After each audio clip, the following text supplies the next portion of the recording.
हे बांधकाम सुरू करायची कल्पना दसऱ्याच्या आसपास आहे. आता बांधकामाला लागणाऱ्या मजूर गावात यादी केली का? हो, केली. यादी तयार ठेवायची. हो. प्रत्येकाचं नाव, त्याच्या घरात माणसं किती हो, आहेत, केली. आणि ती यादी तयार करून जो काही माल येईल लोकांच्याकडनं मदतीचा, ते मग सरपंच, पोलीस पाटील, एखादा मागासवर्गीयाचा प्रतिनिधी घ्यायचा, एखादा तरुण मुलगा घ्यायचा, आणि त्या 4-5 लोकांनी सगळ्यांच्या समोर वाटप करायचं. आणि वाटप सगळ्यांच्या समोर करत असताना माल जर कमी पडला तर पहिली गरीब असतील, ज्याला काही नसेल साधन, त्याचं पहिले करायचं, नंतर पुन्हा बाकीच्याने मोठ्याने, की वयाच्या 16, 18, 20 वर्षापर्यंत व्यवस्था करणार. फक्त अट एकच आहे की त्याच्या नावाची जी आई वडील गेल्यानंतर जमीन जुमला असेल त्याच्या नोंदी त्या पोराच्या नावावर झाल्या पाहिजे, पण दुसऱ्याने त्याच्यात शिरता कामा नये. त्याच्या प्रॉपर्टीला कुणी हात लावता कामा नये, ती त्याची जमीन राहिली पाहिजे.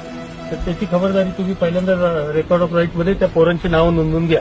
आणि त्याची की एवढं सगळं संकट आलं, सगळा महाराष्ट्र देश मदत करायला तयार आहे. मी पहिल्या दिवसापासून याच भागात हिंडतोय. काल फक्त 1 दिवसासाठी मुंबईत गेलो, तर एका दिवसात लोकांनी मला 30 कोटी रुपये दिले. आणि आज सकाळी मी पुण्यात 1 तासासाठी गेलो, 7.5 कोटी रुपये पुण्याच्या खेड्यापाड्यातल्या लोकांनी दिले. आणि हे सगळे पैसे घेऊन ही सगळी गावं बांधायचं काम आपल्याला करायचंय. दुःख लोकांना सगळ्या राज्यात झालेलं आहे.